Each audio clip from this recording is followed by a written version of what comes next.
Saudara-saudaraku yang terkasih, selamat berjumpa di Renungan Harian di channel Katolik kita.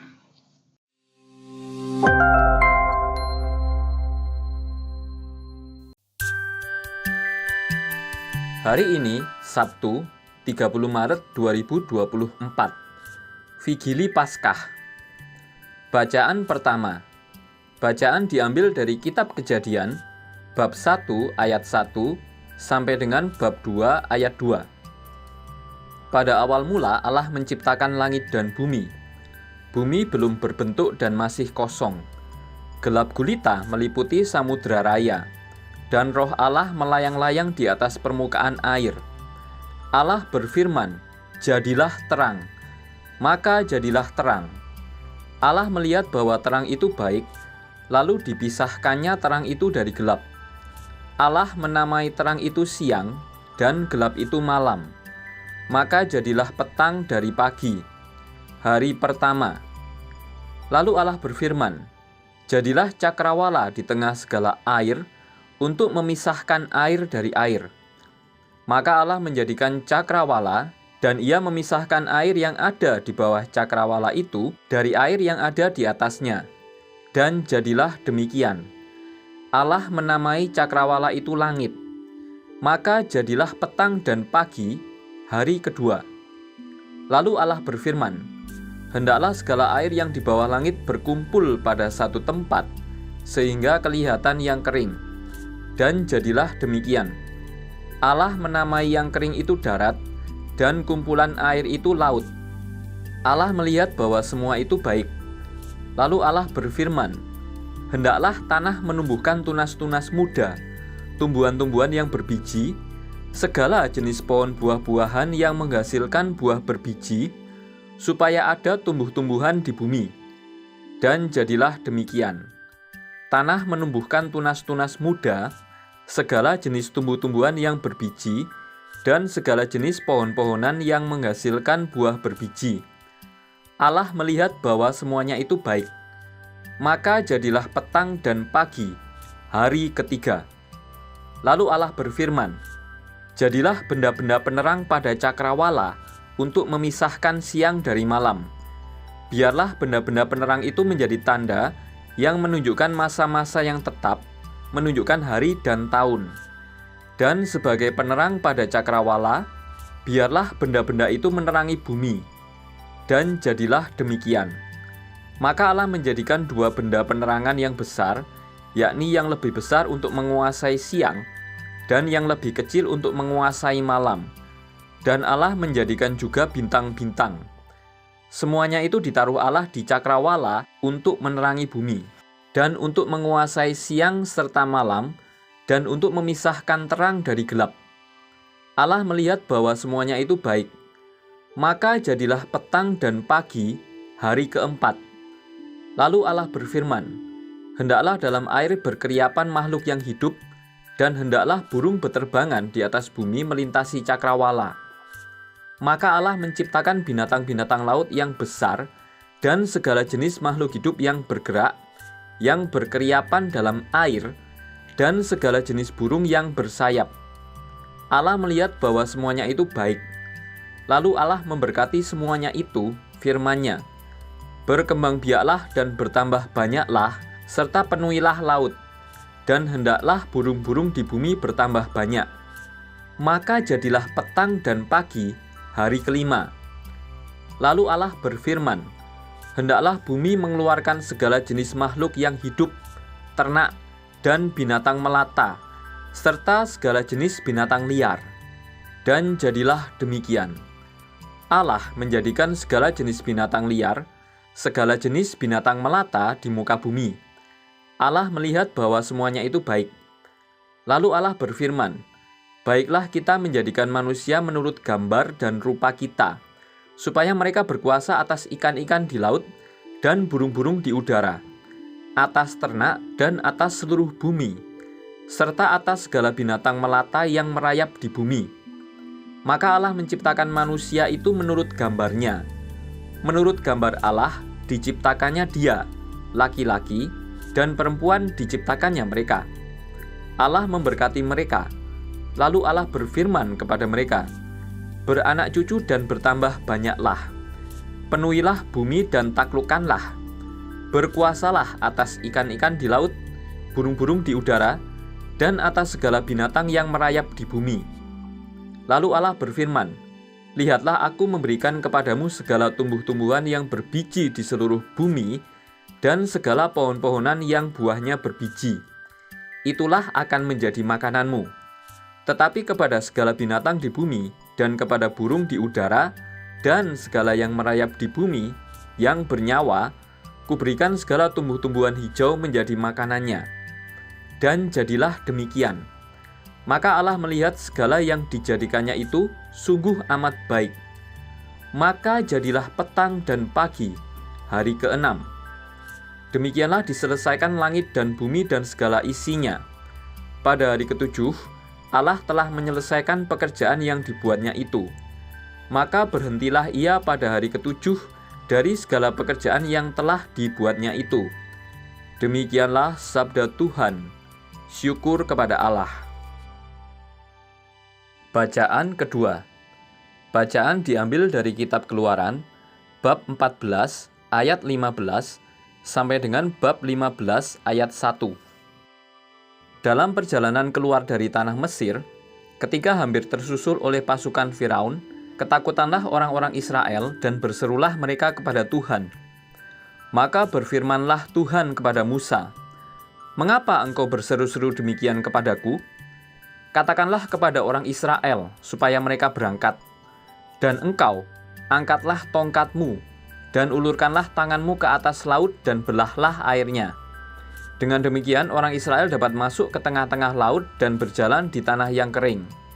Sementara itu aku akan membuat tegar hati orang-orang Mesir, sehingga mereka menyusul orang Israel. Lalu aku akan menyatakan kemuliaanku terhadap Firaun dan seluruh pasukannya, terhadap keretanya dan orang-orangnya yang berkuda. Maka orang Mesir akan insaf bahwa aku ini Tuhan, apabila aku menampakkan kemuliaanku terhadap Firaun, keretanya, dan orang-orangnya yang berkuda itu." Kemudian bergeraklah malaikat Allah yang tadinya berjalan di depan tentara Israel, lalu berpindah, berjalan di belakang mereka, dan tiang awan yang tadinya bergerak di depan mereka, berdiri di belakang mereka. Demikianlah tiang awan itu beranjak dan berdiri di antara tentara Mesir dan orang Israel. Awan itu menimbulkan kegelapan, sehingga malam itu berlalu tanpa kesempatan bagi orang Mesir untuk mendekati orang-orang Israel. Lalu Musa mengulurkan tangannya ke atas laut, dan semalam-malaman Tuhan menyurutkan air laut dengan perantaraan angin timur yang keras, serta mengeringkan air laut itu. Maka terbelahlah air laut itu, dan orang Israel masuk dan berjalan di tengah-tengah laut yang kering, sedang di kiri dan di kanan mereka, air itu bagai tembok bagi mereka. Tetapi orang Mesir mengejar dan menyusul mereka. Semua kuda Firaun, kereta, dan pasukan berkudanya mengikuti orang Israel masuk ke tengah-tengah laut itu. Pada waktu jaga pagi, Tuhan memandang tentara Mesir dari dalam tiang api dan awan, lalu mengacau balaukan tentara Mesir. Tuhan membuat roda kereta-kereta mereka berjalan miring dan maju dengan berat, sehingga orang Mesir berkata, "Marilah kita lari meninggalkan orang Israel, sebab Tuhanlah yang berperang untuk mereka melawan Mesir." Berfirmanlah Tuhan kepada Musa, "Ulurkanlah tanganmu ke atas laut, supaya air berbalik menimpa orang Mesir, kereta-kereta dan pasukan berkuda mereka." Maka Musa mengulurkan tangannya ke atas laut, dan menjelang pagi, berbaliklah air ke tempatnya semula, sedangkan orang Mesir lari menuju air itu. Demikianlah Tuhan mencampakkan orang Mesir ke tengah-tengah laut. Jadi berbaliklah segala air itu, lalu menimbun kereta dan orang berkuda dari seluruh pasukan Firaun yang telah menyusul orang-orang Israel ke tengah laut. Tiada seorang pun di antara mereka yang luput. Tetapi orang Israel menyeberang melalui dasar laut yang kering, sedang di kiri dan kanan mereka, air itu bagai tembok bagi mereka. Demikianlah pada hari itu Tuhan menyelamatkan orang Israel dari tangan orang Mesir. Dan orang Israel melihat orang Mesir mati terkapar di pantai laut. Ketika orang Israel melihat betapa dahsyat perbuatan Tuhan terhadap orang Mesir, maka seluruh bangsa itu merasa takut akan Tuhan. Mereka percaya kepada Tuhan dan kepada Musa hamba-Nya. Pada waktu itulah Musa bersama-sama dengan orang Israel menyanyikan madah ini bagi Tuhan. Baiklah kita menyanyi bagi Tuhan, sebab Ia tinggi luhur. Bacaan ketiga. Bacaan diambil dari kitab Yesaya, bab 55, ayat 1 sampai dengan 11. Beginilah firman Tuhan. Hai kamu semua orang yang haus, marilah dan minumlah. Dan kamu yang tidak mempunyai uang, marilah. Terimalah gandum tanpa uang pembeli, dan makanlah. Minumlah anggur dan susu tanpa bayar. Mengapa kamu belanjakan uang untuk sesuatu yang bukan roti? Dan mengapa upah jerih payahmu kamu belanjakan untuk sesuatu yang tidak mengenyangkan? Dengarkanlah aku, maka kamu akan mendapat makanan yang baik, dan kamu akan menikmati sajian yang paling lezat. Sendengkanlah telingamu dan datanglah kepadaku. Dengarkanlah aku, maka kamu akan hidup.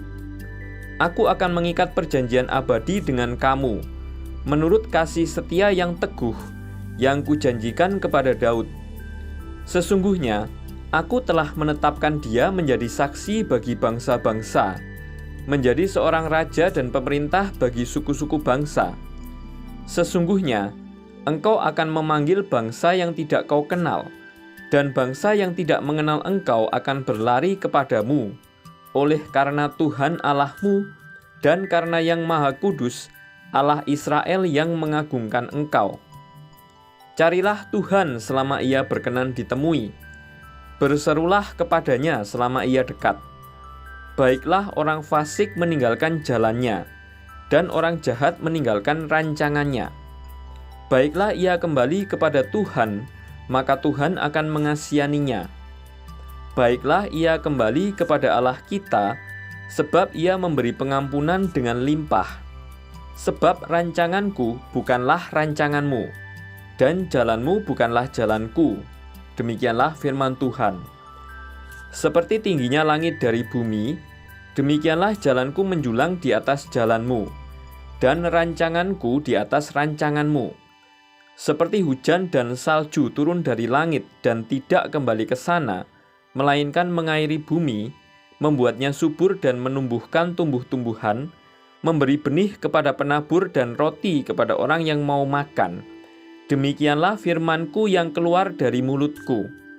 Ia tidak akan kembali kepadaku dengan sia-sia, tetapi ia akan melaksanakan apa yang Kukehendaki dan akan berhasil dalam apa yang Kusuruhkan kepadanya. Demikianlah sabda Tuhan. Syukur kepada Allah. Bacaan Epistola. Bacaan diambil dari surat Rasul Paulus kepada jemaat di Roma, bab 6, ayat 3 sampai dengan 11. Saudara-saudara, kita semua yang telah dibaptis dalam Kristus telah dibaptis dalam kematiannya. Dengan demikian, kita telah dikuburkan bersama dengan Dia oleh pembaptisan dalam kematian, supaya seperti halnya Kristus telah dibangkitkan dari antara orang mati oleh kemuliaan Bapa, demikian juga kita akan hidup dalam hidup yang baru. Karena jika kita telah menjadi satu dengan Kristus dalam kematiannya, maka kita juga akan menjadi satu dengan Dia dalam kebangkitannya. Sebab kita tahu bahwa pribadi kita yang lama telah turut disalibkan, supaya hilang lenyaplah kuasa dosa atas kita, dan kita tidak lagi menghambakan diri kepada dosa. Sebab siapa yang telah mati, ia telah bebas dari dosa. Jadi, jika kita telah mati dalam persatuan dengan Kristus, kita percaya bahwa kita akan hidup juga bersama dengan Dia.